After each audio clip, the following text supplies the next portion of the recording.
Bien, y en esta mañana para hablar del tema nos acompaña la doctora Rosalía Báez, ella es oftalmóloga. Buenos días, doctora, ¿cómo está? Hola, ¿qué tal? Mucho gusto de tenerme aquí. Definitivamente el gusto es nuestro. Doctora, cuéntenos un poquito, las cataratas aproximadamente a qué edad deben ir apareciendo en los casos normales que no haya ningún tipo de problema de por medio. Las cataratas generalmente aparecen en un grupo alrededor de los 50 en adelante, más o menos. En el grupo de los 64, 65 a 74 años de edad se ve una prevalencia del 50% en esa población y sube al 70% en mayores de 75 años. Ahora, ¿sí es posible que una persona menor de esas edades pueda tener una catarata? Ah, por supuesto. Cualquier tipo de opacidad que se da en la estructura del cristalino, ya sea ¿Cómo es en una parte... opacidad en la estructura del cristalino? Perdón, ¿nos lo dice en español, por favor? Nosotros tenemos un lente natural con el cual nacemos y cualquier opacidad que se produzca en esta estructura se llama catarata, ya sea en parte o en su totalidad. Y cualquier trauma, enfermedad, descompensación metabólica o inclusive solamente el envejecimiento produce daño y opacidades que se llaman cataratas. ¿Cómo puedo detectar que tengo una catarata o que pudiera ser una catarata?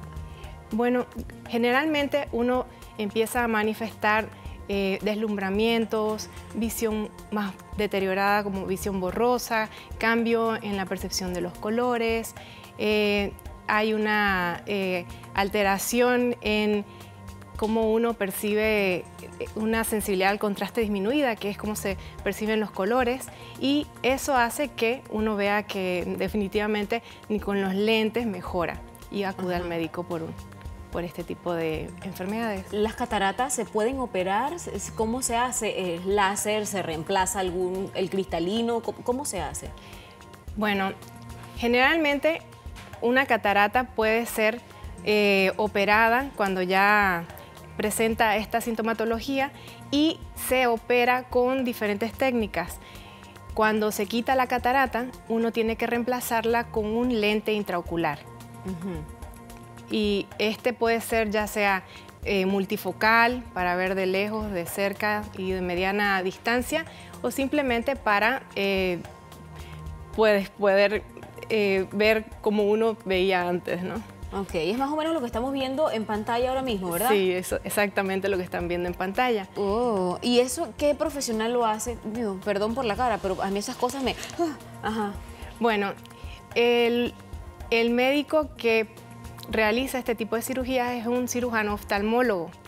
Y el tipo de técnica que están utilizando ahorita es la facoemulsificación, o sea que se llega a introducir un instrumento mínimo de 2.2 milímetros y se remueve lo que están viendo en pantalla ahorita, que es el núcleo y corteza de la estructura de la cual estábamos hablando, que es el cristalino. Sí, es como que succiona, ¿no? Exactamente. Es lo que estamos viendo ahí. Y cuando se deja el espacio libre, se termina de aspirar con el instrumento, dejando una bolsa capsular donde va introducido el lente, que es el que nos va a dar la posibilidad de ver. Ok, ¿la catarata causa dolor? No, la catarata generalmente que no sea traumática o que no sea, pues sea solamente senil, no causa dolor. Solamente el paciente empieza a disminuir la visión paulatinamente y generalmente no se dan cuenta que están viendo tan mal hasta que prueban cómo ven de un ojo o del otro.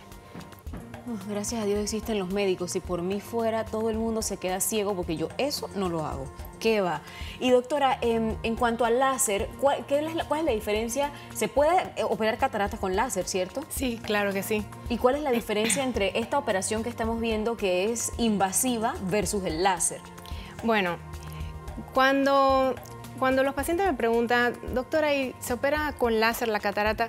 Sí, hay instrumentos que pueden reemplazar pasos en la cirugía de catarata. En esa cirugía que vieron es una cirugía con facoemulsificación, se usa ultrasonido para romper en pedacitos el núcleo de la catarata y se aspira.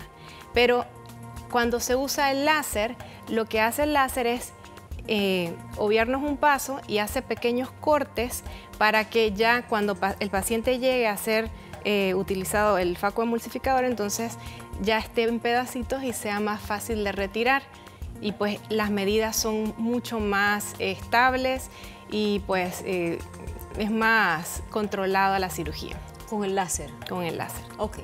Vamos a darle paso, aunque sea una llamadita. Sé que estamos cortos de tiempo, pero ahí vamos a poner las líneas telefónicas, por favor, Mavis, para que usted... Ahí están, gracias. Para que usted se pueda comunicar con nosotros y la doctora Rosalía Báez, que es oftalmóloga, le pueda absolver su consulta. Doctora, ¿existe algún tipo de riesgo con respecto a alguna de las dos operaciones? ¿Cuál es más riesgosa? O si tienen igual cantidad de riesgos, ¿cuáles son los riesgos que podamos mencionar? Bueno, toda cirugía conlleva riesgos, ¿no?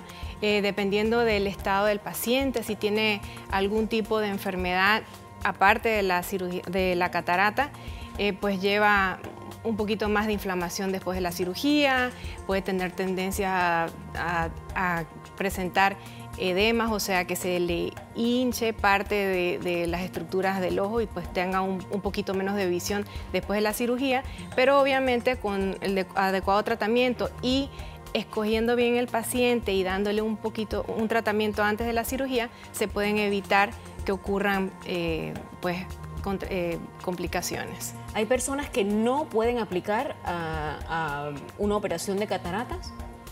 Bueno, nosotros operamos a todos los pacientes que tienen cataratas, excepto aquellos pacientes pues, que ya por X o Y enfermedad no tienen visión. O sea, el paciente tiene que por lo menos percibir la luz o que esa catarata le esté produciendo un aumento de la presión en el ojo, pues aunque no tenga visión se le opera, pero debe tener aunque sea percepción de luz. Ok, o sea, si ya con la visión totalmente perdida ya no aplica. Sí, tenemos una llamada desde Don Bosco, Sonia. Sonia, buenos días. Buenos días, doctora.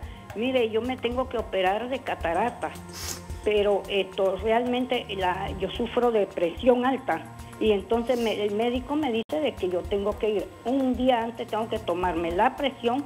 Si me mantengo con la presión alta, el día de mi operación no me operan. Yo no entiendo esta. Gracias. Sí. Gracias. Bueno, definitivamente me imagino que un paciente con la presión alta no se puede arriesgar un médico a operarle, ¿no? Sí, tomamos en cuenta que un paciente que tiene hipertensión arterial no controlada, pues está sujeto a mayor riesgo de complicaciones durante el procedimiento. Y entonces, cuando el paciente es presentado al quirófano, pues ya debe tener una evaluación preoperatoria de cardiología y tener todos sus medicamentos en regla para que en el momento de la cirugía no tenga una crisis hipertensiva y pueda tener una hemorragia o alguna cosa que podamos evitar y que solamente por operar a ese paciente en malas condiciones pueda perder la visión irreversiblemente. Claro. Entonces, bueno, a usted que nos llamó desde Don Bosco, mi amor, lo único que le podemos decir es que siga las instrucciones del médico, que si no le han querido operar o no le han podido operar es precisamente salvaguardando su salud. Nos queda tiempo para una más. Ok, una, pero rapidito. Roberto, desde Vía España, adelante. Sí, quería saber si esta operación se debe hacer en un hospital y no en una clínica privada o en una clínica, porque si hay una emergencia, ¿qué sucede? Esa es la pregunta. Gracias, mi amor, por llamar en esta mañana. ¿En dónde se realiza la operación? ¿Debe ser en un hospital, como lo acaba de decir, en una sala de operaciones o puede hacerse en una clínica? Bueno, las cirugías de catarata pues se hacen en un quirófano. Si hay una clínica que está habilitada y que tiene su quirófano y tiene su personal, que tenga un anestesiólogo pues monitorizando al paciente, se puede hacer una cirugía, pero generalmente pues ya son centros de cirugía. Ajá, debe ser en un consultorio como a donde a uno le van a hacer solamente la prueba de visión, no se puede realizar esta cirugía. Okay, pero sí debe ser en una sala de operaciones que cuente... En un quirófano. En un quirófano que cuente con todo lo necesario. Exactamente. Bueno, ya usted lo sabe, ha estado con nosotros esta oftalmóloga hoy día. Gracias por haber estado con nosotros en esta mañana.